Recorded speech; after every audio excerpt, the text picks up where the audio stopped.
Welcome to Write with Love. I'm your host, Sarah Williams, best-selling author, speaker, and creative entrepreneur. Each week, I chat to passionate and inspiring authors about their journey in creative writing. Some are traditionally published, some do it themselves. Everyone's journey is different, and everyone has something interesting to say. We all love love and love what we do. Today's show is brought to you by our amazing fans and supporters on Patreon. If you'd like to help support the show and get some awesome bonus episodes, go to patreon.com/Sarah Williams Author to learn more. Now here's today's show.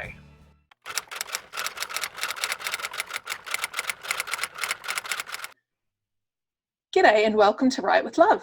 Today on the show I'm chatting to Alison Stuart. How are you? Hi there, Sarah. I'm good, thanks. A bit cold down here in Melbourne, but otherwise fine. We're going through a cold snap all over the country at the moment. I know I'm in my thick woolen, thermal underwear and all of that sort of thing as well. So I just divested myself of the... yeah. Go on. So you have had a very interesting journey. You're traditionally published and an indie published, which makes you a hybrid. So I'd love if you can tell us a little bit more about yourself and your journey to publication. Oh, thank you, Sarah. Yes, I am in fact a publishing mutt, I think you'd call it. I started being e-published by very small e-press way before Kindle books actually existed. So it was a great solution without solution without the problem. Of course, there it was, but nobody wanted to read it. So yes, so I've done the small presses, and then I decided, well, when I got those rights back, I'll have a go at just sticking it up on a PDF on my own website, and discovered that independent publishing had become a thing, and I was probably one of the early sign-ups to Smashwords back in the day. So independently published at least 4 books now in my own name. And so I was tootling along quite nicely, and then Harlequin Australia started its Escape line, which is a digital first imprint of Harlequin, and they took 4 of my books, 2 of which were backlist, and 2 were fresh new shiny books. And there I've been sitting sort of hovering between Escape and doing some independent work, and I say jokingly it's taken me 25 years to become an overnight success, because that is exactly what happened.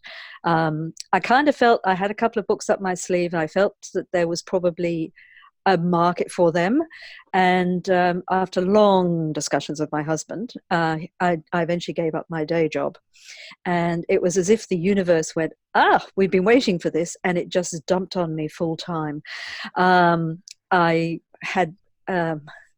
had an offer, I'll cut a very long story short, I had an offer from Harlequin Mirror for a 2-book Australian romance series, historical romance series, and the ink was barely dry on that contract when my agent in the US, that's another story in itself, my agent in the US rang me and said, I've got Penguin Berkeley interested in your historical mystery. And so that 2-book print contract came wheeling through the mail as well. And of course, they all wanted the same timelines and the same,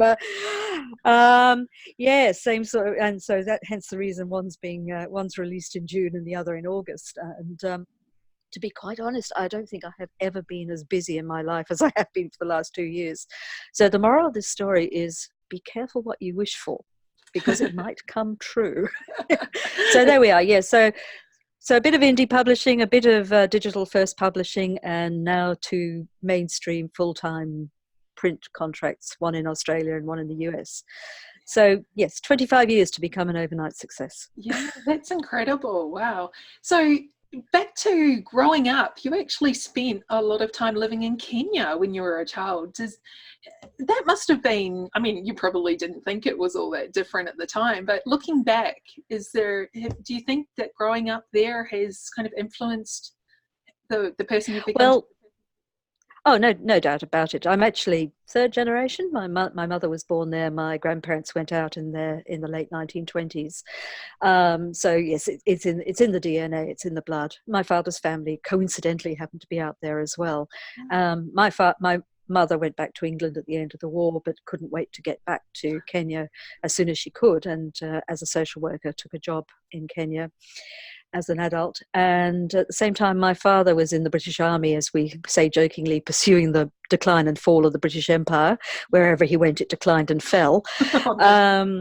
Anyway, he fell in love with Kenya and had literally just left the army and just got a civilian job when he met my mother. And so the rest, as they say, is history. So both my brother and I were born into a Kenya that was just in the dying days of empire, just before independence in 1962. And my parents rightly judged that there was probably no future for us, my brother and myself, in an independent Kenya, and looked around as to where they wanted to go, looked at each other and said, oh God, not England.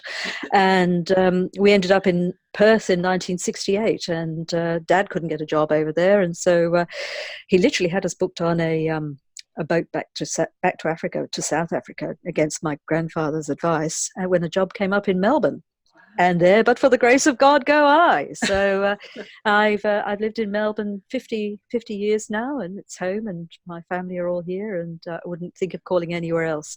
But yes, of course, that sort of background, I've never lost the accent to start with. That sort of accent has greatly helped me. And it sort of stayed with me. And I think in writing Singapore Sapphire, which is about colonial Singapore, not Kenya, that might yet come, I'm actually channeling quite a lot of that internal history from my family and my own background into it, which and I'm loving it. I'm absolutely loving writing that story. I have actually also lived in Singapore for a few years, but that was as an adult and much later in life, in the whole other story. Yeah, so you kind of are a military child, and then you went in, when you were in Australia, you joined the Australian Army Reserve. Tell us about I did. To the horror of my mother, who I thought I was going to be taken out and going off to the front line, her pretty little girl. And to the horror of anybody who actually knew me at the time, to be honest. You've done what? Yeah, you broken were a lawyer heart. at the time too, weren't you? No, I was still at university. I was a law student. And as I said, I was suffering a very badly broken heart at the time. And secondly, I needed some money. Yeah. So it kind of seemed to tick both boxes of wanting to do something different with myself and actually earn a bit of income while I was doing it. And so the army seemed like a logical choice. I don't know why. Anyway, I went on and did officer training and met my husband on the close training range at Puckapunyal, as one does. And the rest, as they say, is history. And so we had between us, we did it nearly 20 years each in the Army Reserve. Latterly, I was mostly in the legal corps and mostly working with regular forces, all three services. David was infantry. And ironically, I'm the one who's qualified for Lieutenant Colonel. So who's Queen? he's still he's only a major. Well, we are both still majors, but I have the qualification. So yes, lots of soldiers in my stories, and a lot. I think a fairly deep understanding of how soldiers tick and what makes them work. Yeah, absolutely. Yeah, so I think all my heroes have been soldiers. Oh wow! Oh, that's cool. So you became a lawyer. And then, of course, as you do, you became a writer, because that seems to be what most lawyers do. A logical jump there, yes. It's actually surprising, though. I'm all the time hearing about lawyers who become like romance writers. It seems quite crazy. Yes, there's two breeds of genus writers, those who are ex-lawyers and those who are married to mechanical engineers. I'm both. So, look, Sarah, I've always been a writer. I was that really annoying child in class who, when the English teacher said, "Oh, and tonight's homework is creative writing," went, "Oh yes," whereas children like my husband would go, "Oh God, no." But I always had stories to tell, and my best friend was similarly inclined, and we'd spend our lunch hours sitting halfway up a willow tree, would you believe, in our school playground writing stories. And she went on to become a published author long before I did, but there we are, 40 years later, we're both published authors, so did never stop writing. It's certainly never wasted. Yes. So the Locket of Grace will never see the light of day, but it's a really good title, and I should use it. It is. That's gorgeous. Yes, I did actually. I have actually got it. I found it the other day, so I'm now using it as a prop in all my talks. That's You know what? I only say that because jokingly, I was incredibly well organized. You know, synopsis, and I had a fundamental understanding of the three-act structure too. It's all plotted. I can't. If I ever wanted to write it, it's all there, ready to go. that But I is, got bored and stopped writing it. yeah, yeah. At the age of 13. Yeah, yeah, definitely does happen. Yeah. All right, so let's talk about your books. I know you have a cover, you have a book, a copy of The Postmistress, which is your Australian historical romance. And for the lucky people watching on YouTube, so The Postmistress is this gorgeous picture and it's got this lovely looking girl on the cover of it. Is that embossed, The Postmistress? It's shining. It is embossed with metallic. Oh, it's just gorgeous. my book, baby. That's it. So I've been so lucky. Yeah, tell us about The Postmistress and what we can expect reading this book. Right. Well, the Postmistress came around because my husband and I went camping up on the Snowy River, and it was a bit rainy, and we were the only ones in the campground. So we're sitting around with a glass of good red, and it had been nagging at me for a while that there was this real sort of. I think there's now we've got over our cultural cringe, and I think that readers are now wanting to read far more Australian historical genre fiction written by Australians with the Australian voice. And so I sort of, as one does over a glass of red, said to David, what would I write about if I wrote an Australian story? And so we basically brainstormed an idea for a series set in a small gold mining town. Now, the fact that gold mining town may or may not look a little bit like one of my favorite places in the world, Walhalla, is not entirely coincidental. I have to say, it's very. I have mercilessly borrowed Walhalla for the story, but I wanted that small town feel. I mean, lots of books are written about Ballarat and Bendigo, but very few people realise that there was actually a very, very wealthy gold mining going on in Gippsland at the time, a little bit later than the Bendigo Ballarat rushes. So that was the background for the story. And so I've got a continuation town, I've got continuation characters. There is a second book coming, which is what I'm working on at the moment, but lovely Adelaide on the front cover of my book. Just have another look there. It begins in 1871. 10 years previously, our girl Adelaide, who's pregnant and barefoot, has fled England and made a life for herself, ostensibly as a respectable widow, looking after her 10-year-old son, as far away from her father as she could possibly get, and doing an excellent job of supporting herself as the postmistress of Maidens Creek. This lovely safe world that she's built for herself is about to be turned on its head when a soldier arrives in town. See, I had to get a Civil War in it somewhere. So Caleb Hunt is a veteran of the American Civil War, and for his own reasons, he's had to flee America, and he obviously fought for the losing side, which is never a good idea, and so he's got no life, no roots, nothing to hold him to America anymore, and he lands in Williamstown and wins a gold mine in a game of 2-up. And that's where the story begins. And so Caleb is going to come to Maidens Creek and turn Adelaide's life on its head for various reasons. Ooh, it sounds awesome. Brilliant. Thank you. Well, there is, and her own past is going to catch up with her along the way as well, obviously, as it does. And I'm going to make life pretty miserable for them before there's anything like a happy ever after. Of course, we have to do that. And so you said there's going to be a sequel. Will it be the same characters or different characters? Same town, same continuation characters, different hero and heroine, foreshadowed in The Postmistress, and this one is tentatively titled The Schoolmistress, but we'll see how it goes. It's with the editor at the moment, and I'm no doubt at all it'll be coming back with a whole stack of rewrites. But anyway, we'll see what happens. And so that'll be out in next. It's already contracted? Yes, it was the second book of the 2-book contract. So yes, The Postmistress and The Schoolmistress. Excellent. And as I said, we'll be out in June next year. June 2020. All going according to plan. 2020, yes, that's it. Well, hopefully it is. It's contracted for 2020. You see, it's a bit of a long wait between drinks, but hopefully it will be worth it. Yeah, no, it sounds brilliant. So, and the Singapore Sapphire, there's no that in front of that. Singapore Right. Sapphire is your latest, and you've got that one out as A.M. Stuart, and it's a historical mystery. So, again, show us the cover. Another girl on the cover. There she is, and another gorgeous cover. Yes, no, again, very lucky. This one's actually coming. This is a US book, so it's coming out in by Penguin, which is Berkeley Mystery, which was very, because I got to go to New York and actually meet my editor and the team I have over there. I have never had a team before. This is so exciting.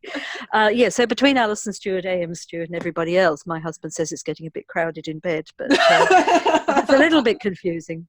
But I mean, for obvious reasons, this is a historical mystery, and the other are historical romances, and it was politic to keep the two brands apart. I mean, there was just no way I could actually combine the two brands. So yes, A.M. Stuart has her own life, and Alison Stuart has her life as well.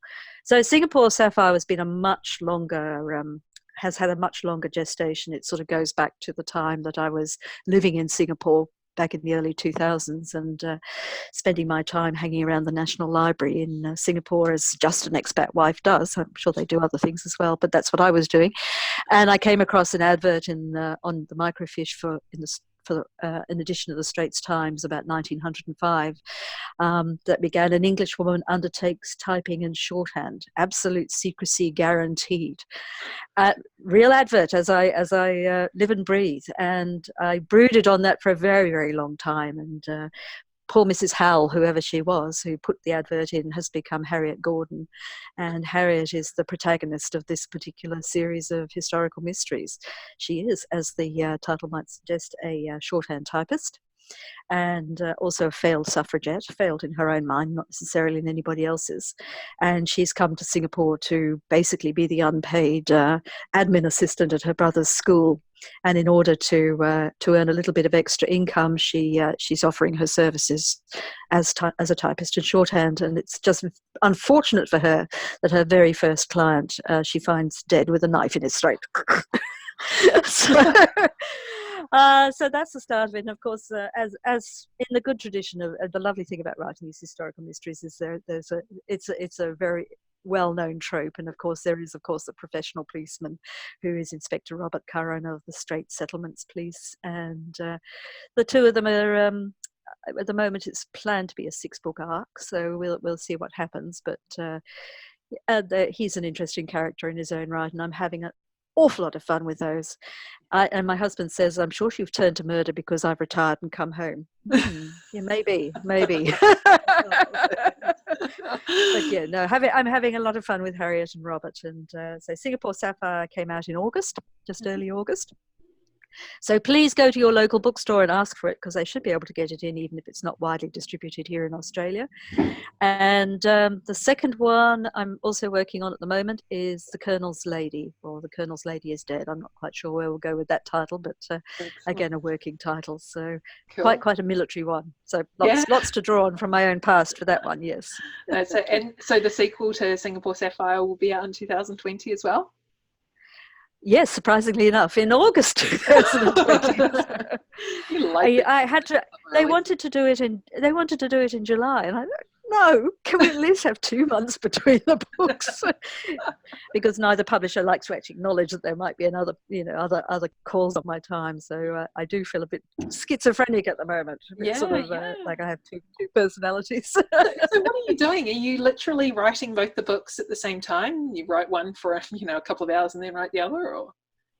No, I can't do that. I'll write one draft and then I'll move to the other book, and when I finish whatever I'm doing on that book, then I'll go back to it. So it's a bit of tick-tacking along the way, but it is I won't say a 24-hour business, but it's certainly been a 7-day-a-week business, and I haven't had a lot of time for anything else in my life in the last 2 years. So yeah, it's as I said, be careful what you wish for. What you put out will come. Yeah, absolutely. The universe will dump on you. Yeah, for better or worse. Absolutely. No, it's all good. This is what I have dreamed of all my life. So I have no complaints, just a lot of whinges. Well, congratulations. That is incredible, these 2 books. They both sound fantastic, and I definitely implore everyone to go to their bookshops, libraries, online, whatever, and pick up either or both, The Postmistress and Singapore Sapphire. And thank you so much for joining me today, Alison. Where can we find you online and keep up with all of these new releases? Well, the best thing to do is probably just to go straight to my Alison Stuart website, which is alisonstuart.com. Very easy to remember, with that Stuart with a U. And there is a link there to my AM Stuart website. So you don't have to know exactly what that website is. So if you click that, it just takes you straight through.